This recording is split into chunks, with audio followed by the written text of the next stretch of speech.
From the point of view of rhetoric and the rhetoric, so once a poet, always a poet. The question I'd like to put to you, Simo, is what is it, or what was it, that inspired you into poetry? I think what inspired me since I was younger, a young girl, in primary school, I'd written a poem about fireworks, and I think it got commended, and they were saying that it was a good poem. So I think from that point, I was like, oh, actually, there might be something in poetry that I might enjoy. But it wasn't only poetry. I used to write short stories and play around with, different things with words. And then I started to realise, sometimes I'd lost the passion and then it'd come back up, and I think I started to realise how much I love poetry is when I think when I went on holiday. I think I was just like somewhere in England, but it was at a beach, and it was a case where I was looking at nature. I was looking at the seaside, and I was only young, and I was describing everything in a poetry where, I don't know if I thought I was some kind of poet, but I was just looking at things in a different way, and I was just describing things, and I was playing around with words, and I just thought, there's something about words that I just love, because it's really powerful. So I think at that stage, as I said, I was just kind of playing around with words in my own head and to myself, and not really thinking much of it. I think when I I think there was a time I did a poetry performance, and I just enjoyed the fact that, spoken poetry, spoken word has a different resonance as well, because you've got the sound of your voice, you've got the tone of the it's not just the words on the page, it's brought to life.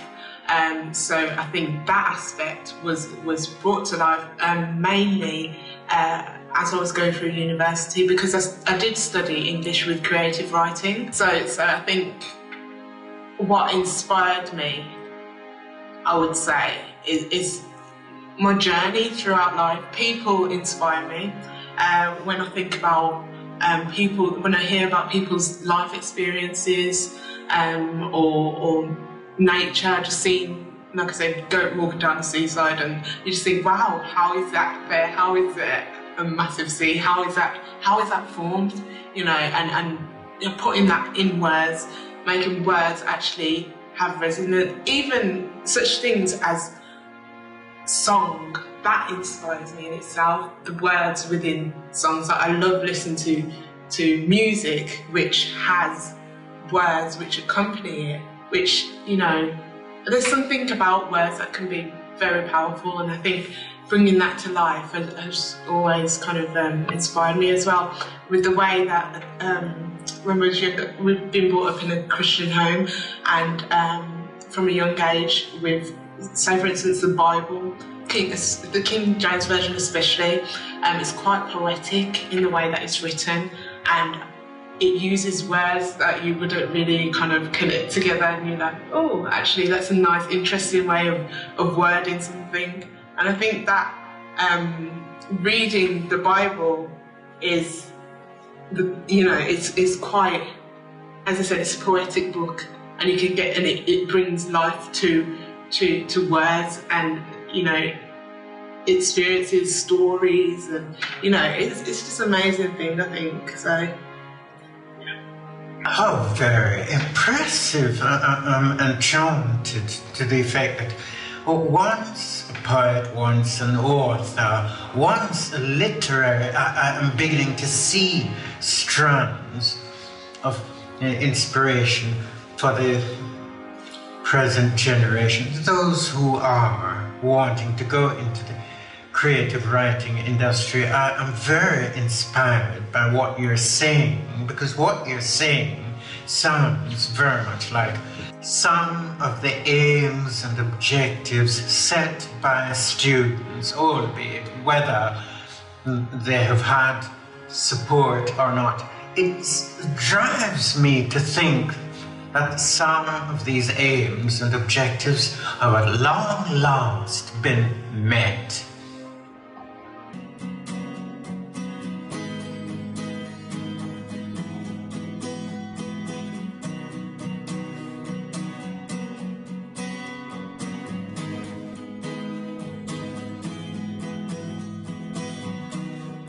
Shailene, what kind of advice would you give to young, upcoming, blossoming musicians? The advice I would give for people who are coming into music is to kind of take a time out and to think about what they like about music. And for me to get my passion in music is to listen to other musicians and to listen to the style of music, and that sort of inspires me to either write about music or to create music. As I started out listening to the kind of classical music, that helped me to listen to the waves of music and the styles of music and how you can incorporate that into another style of music. So if you're starting out as a new musician, or you're starting to write your own music, is to take time out to listen to other musicians and composers and listen to the styles of music, and then start to either play the same music and bring your own style into it, so just to experiment. And that's something that I've learned, that you can focus on a style of music and think, oh yeah, that's just for me. But when you listen to like another genre of music and then bring it into another genre, it creates a different twist, something different. And that's what I would recommend, really, is to listen to different styles of music and kind of bring them together. And also, obviously, is to practice your instrument. My mum always told me that. She always said, practice makes perfect, and it does, it really does. So the more you practice your instrument, the more you practice your vocals, whatever you're doing, to practice it, you're perfecting yourself, or you're making yourself better. So that is like the key thing for someone who's starting into the music industry. Practice, practice, practice. Thank you very much for homing in terms of good balance, sound judgment, and right experience or information sharing. Because music, as you're saying, is of such that you can say within the warmth, exuberance, and sentimentality of wherever you're going to go, your ears, the sweet sounding effects of judging for yourselves. If you're going into dance hall and you so right, that is another approach to the whole idiom, because it is as vast as so practice coming straight back. But then for music, it's just the start of all of these things. What does it matter at the end of the day? We want to progress. So we're looking at the element of maturity. No music student nowadays likes playing scales in order to perfect the instrument. But yes, I believe in going a long road. Part and parcel of the old school. I appreciate very much what you're saying. So yes. Zemo, what kind of advice would you give to young, upcoming, blossoming poets? What would you say to them? Okay, well, in terms of advice, I would say the first and foremost thing is to be vulnerable within your work and to be truthful. not necessarily having to delve into your own experience all the time, but being able to connect with the words that you're writing. So it's just getting at a stage where you can give meaning to the words that you and the story that you are writing about, being able to break barriers in the sense where, for instance, when I started, I don't think I really fully became, comfortable within poetry until I started writing about, say for instance, personal experiences or something that I wouldn't normally like to talk about, and being able to have poetry as your outlet will help you become a better writer, because it's putting you into a position where you've kind of given it authority to speak on your behalf, in a sense. So I think really, not only with being vulnerable, but also there's an exercise that you can do. I don't know if you've tried it before, but it's free. It's called free writing. So it's just having a blank piece of paper, having a pen, and just literally writing for, say, 10 minutes or so, and you just, without thinking, you just literally writing, and it's a case where you kind of sieve through all of that, because a lot of the things that you can come up with in that, I mean, when I've tried it before, a lot of it's nonsense, but when you sieve out all the dirt, you do find them diamonds within your work, and I think that's essential, to be able to be free and not use words as a restriction, or think, oh well, poets, they have to sound like this, you have to do this, and experiment with different words that you wouldn't normally put together, and different styles, for instance. So say someone who would possibly always write about nature may find it hard to write about someone's experience in life. Push boundaries and try and do something that you wouldn't normally do, different subject.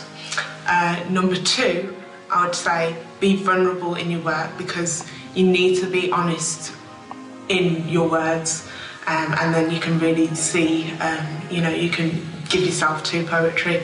And number 3, I would say free writing is a great way of finding things that you wouldn't normally, you wouldn't normally write about. Something, our mind's a great thing.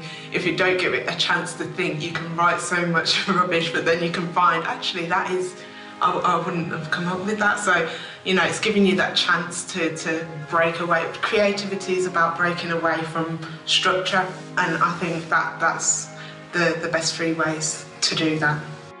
Thank you for so graciously encapsulating 3 elements that come together in order to give a kind of convivial reference point, because after all, we're talking about the abstract art form of the moment, and it becomes one situation if one door is closed and another is open, because yes, being prepared, that is the question, is it not, for taking challenges on board. And I like the way that one has got to brace oneself to come from out of the comfort zone and deal with situations that are so unlike one's own natural inclination, because writing, reading, albeit making for a ready man, but then